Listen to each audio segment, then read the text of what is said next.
Deus, eu tenho andado tão triste. Sorriso em mim já não existe. Graça e paz, meus irmãos. Tudo bem com vocês? Estamos juntos para mais um programa Palavra Viva. E eu fico muito feliz por saber que vocês estão mais uma vez comigo para meditarmos na Palavra de Deus.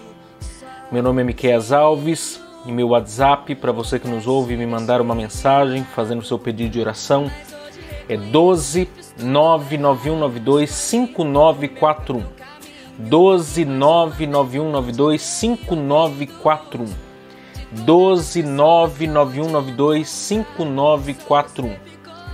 As minhas redes sociais são no Facebook é Miqueias Alves, no Instagram é @Miqueias Alves de Souza Cruz e no meu canal de YouTube é Miqueias Alves. Inclusive ontem eu fiz uma postagem de um vídeo inédito que eu gravei sábado na cidade de Tremembé, que tem por título Quem intentará acusação contra os escolhidos de Deus?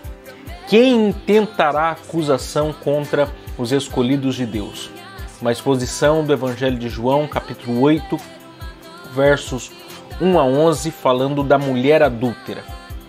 Vá lá assistir essa mensagem que você irá se surpreender como existem acusadores contra nós. Eu também sou membro da Igreja Evangélica Assembleia de Deus, Ministério Belém. Nossa congregação fica situada na Avenida Abel Correia Guimarães, 1332, Vila Rica, Pindamonhangaba, São Paulo. Para quem é de Pinda, é na Rua do Senai.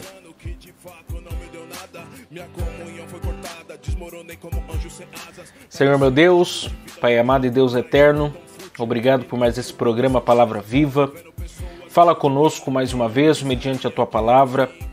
Abençoa as pessoas que irão ouvir esse programa de rádio e que o Senhor possa fazer coisas extraordinárias por nós, em nome de Jesus. Amém. Deixe-me agradecer aqui também os nossos patrocinadores que têm muito nos ajudado. E também, se você desejar nos ajudar a patrocinar esse programa de rádio, anunciando a sua empresa ou nos dando uma oferta voluntária, entre em contato com a gente pelo contato 12 99192 5941. 12 99192 5941. 12 99192 5941. Quero agradecer aqui o Pinda Baterias, situado na Avenida Doutor Fonte Júnior, 1149, Maria Áurea, Pindamonhangaba, São Paulo. O telefone é 12 3648 8135 ou 12 99191 3026. Bateria somente para carros a partir de R$ 150 com troca em até 3 vezes sem juros. Tratar com Neide Ramos ou Cláudio Bueno, nossos amigos e irmãos em Cristo. Como também quero agradecer aqui a Marcearia Betel, situado na Rua Bulgária, 355, Pazim, Pindamonhangaba, São Paulo. O telefone é 12 988 96 3701. E atenção lancheiros, produzimos o melhor pão de hambúrguer da cidade. Tratar com Wesley, meu amigo em Cristo. Quero agradecer também a Serralheria Venâncio. O telefone é 12 982 22 2300. Tratar com Cláudio Venâncio para confecção de portão basculante, grade, portão de correr, cobertura de policarbonato e toldos.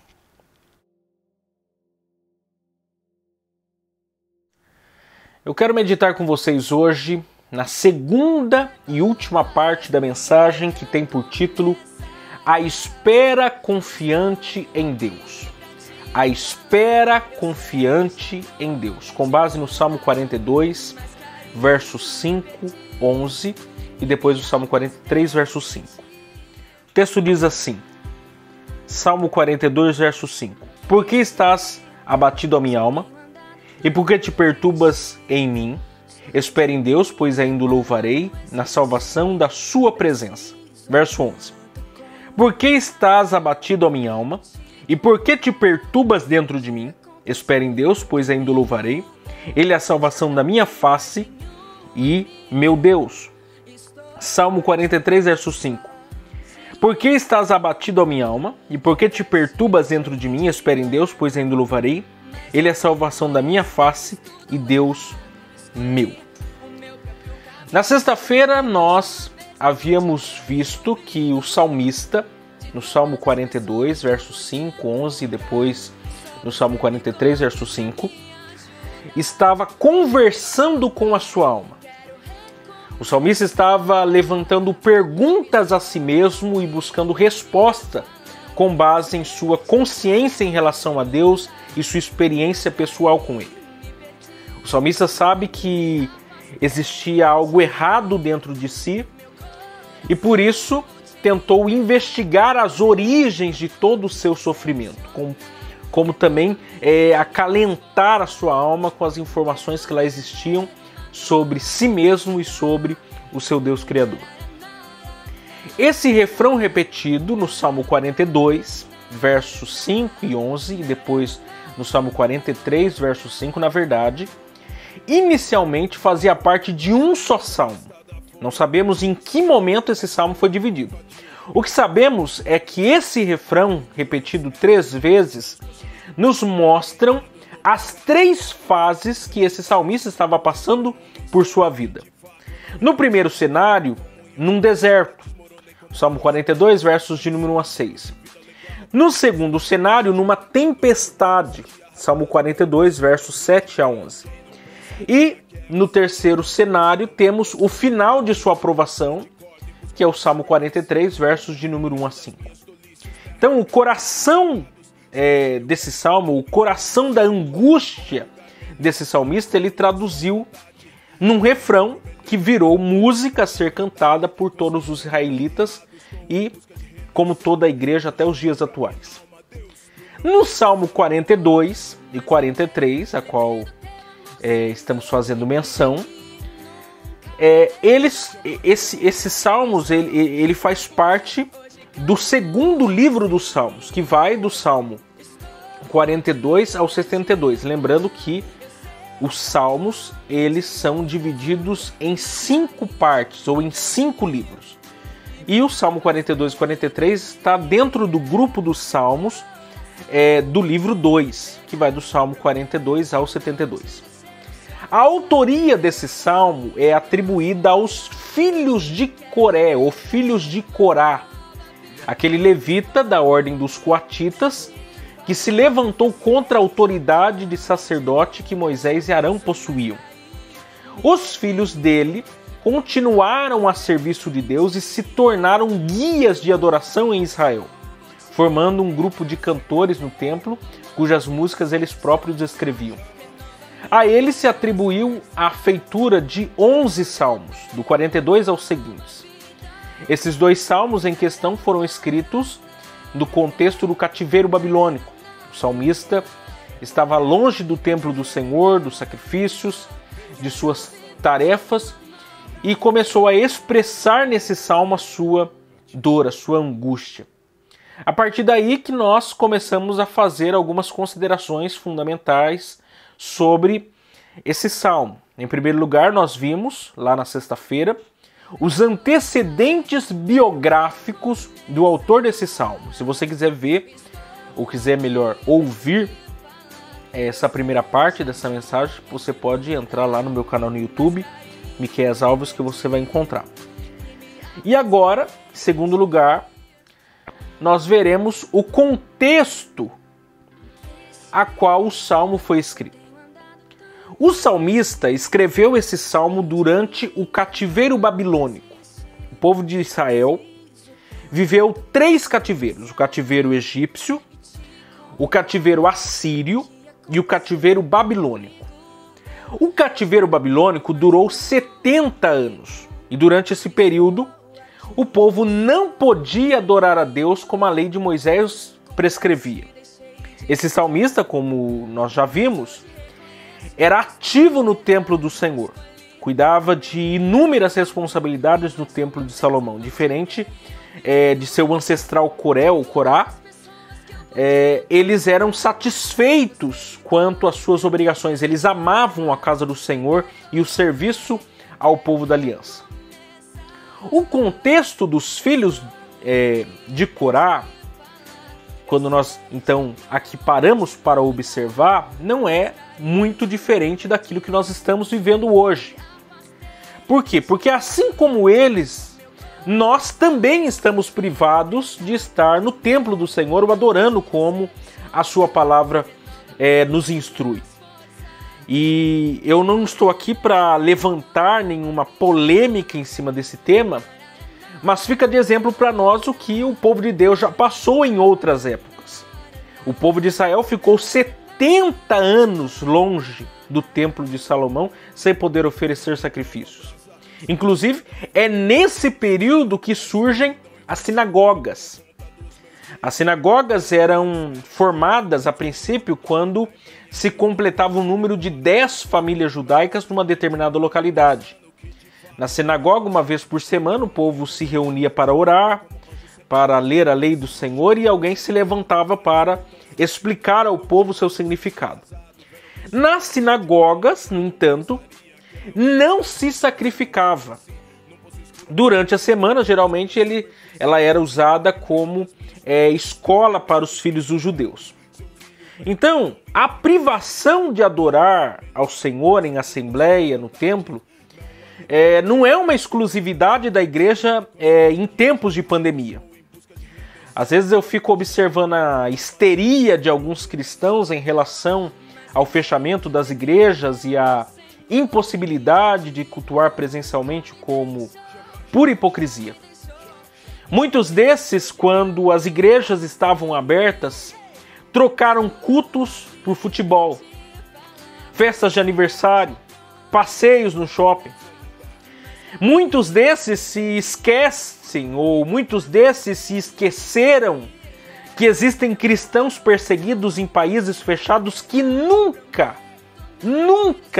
puderam se reunir como igreja pública para adorar a Deus.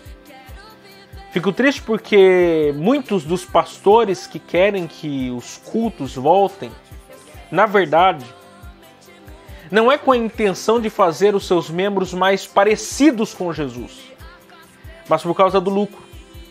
Pequenas igrejas, grandes negócios. A igreja do Novo Testamento, quando você vai estudar a história da igreja, por exemplo, se reunia a princípio nas casas, depois em Catatubas, cemitérios e tantos outros lugares.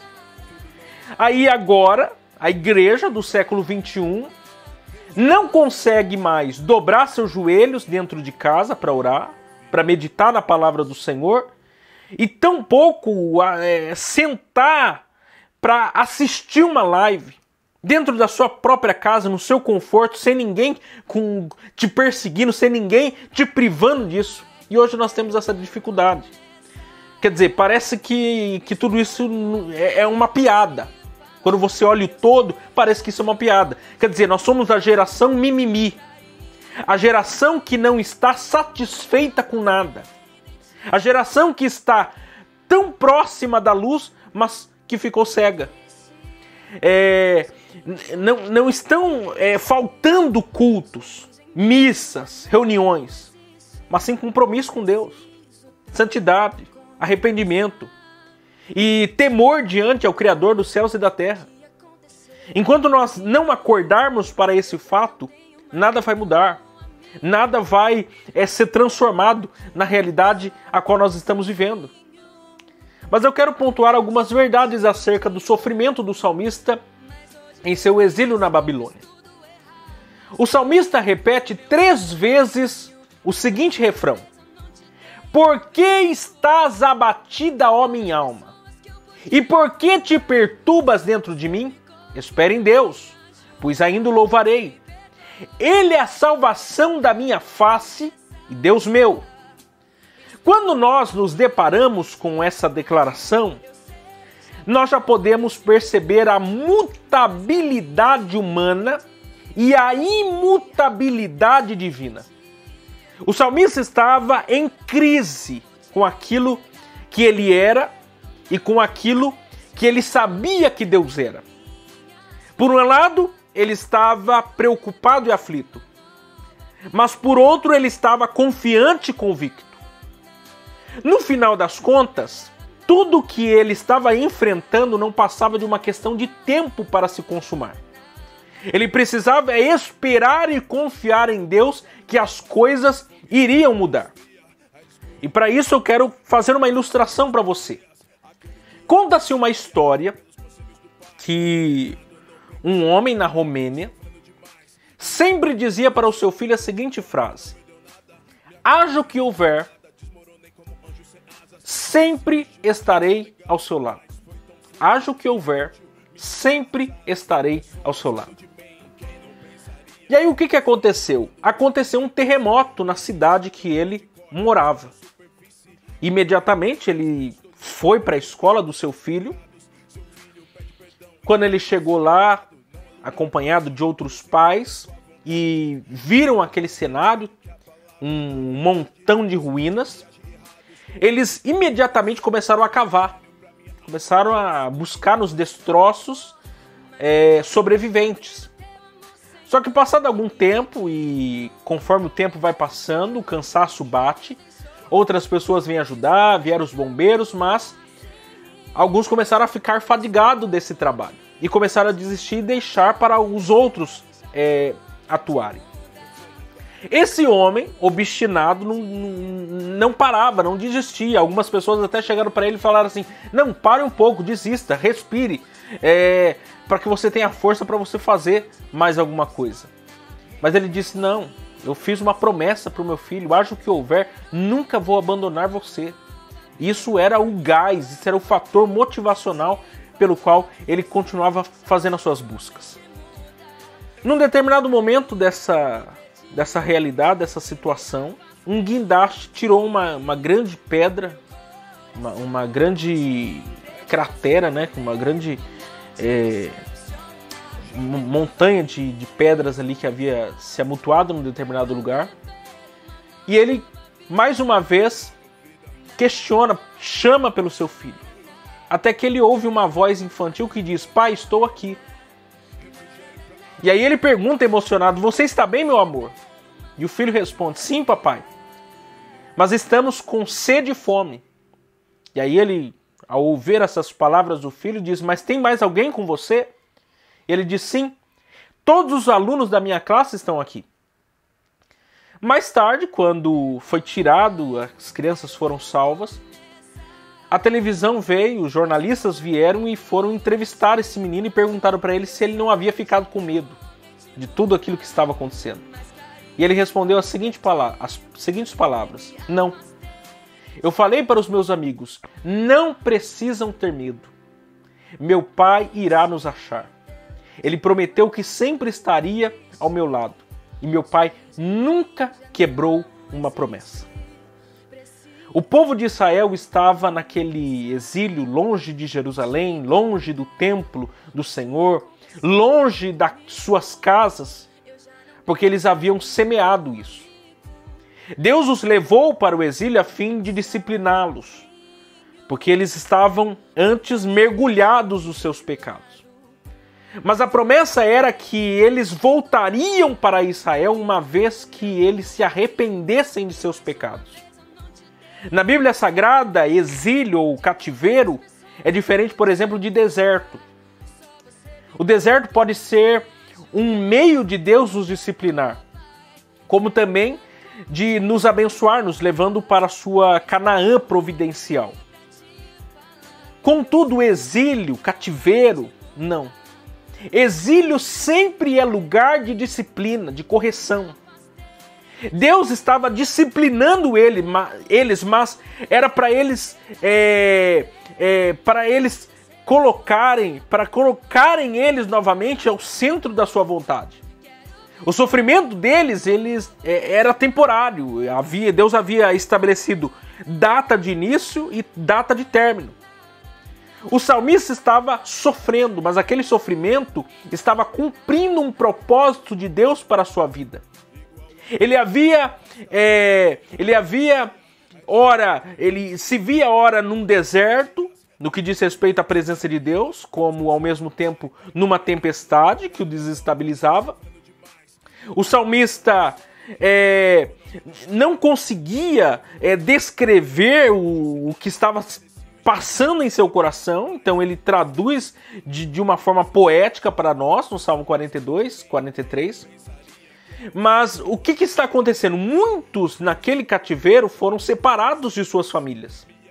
Muitos viram seus entes queridos sendo mortos pelos babilônicos. Muitos viram os babilônicos entrarem no templo do Senhor para saquearem e atearem fogo.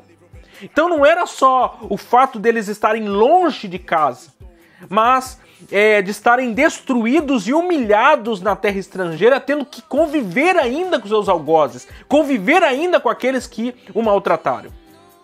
Aí quando nós olhamos para a nossa realidade hoje, a pandemia do Covid-19, que já passou aí de 1 ano no mundo, quando nós paramos para pensar nisso, nós temos que pensar o seguinte: será que tem como amenizar as consequências dessa pandemia sem levar em consideração que o nosso Deus, ele é o soberano, o absoluto sobre todas as coisas? Porque tem muita gente amenizando, tem muita gente tentando amenizar a crise que nós estamos passando, como se Deus não estivesse no controle de todas as coisas. E aí é onde mora o nosso maior engano. Por quê? Porque não cai do céu nenhum passarinho sem que Deus saiba. Será que Deus não sabia que estava para acontecer em nossa geração?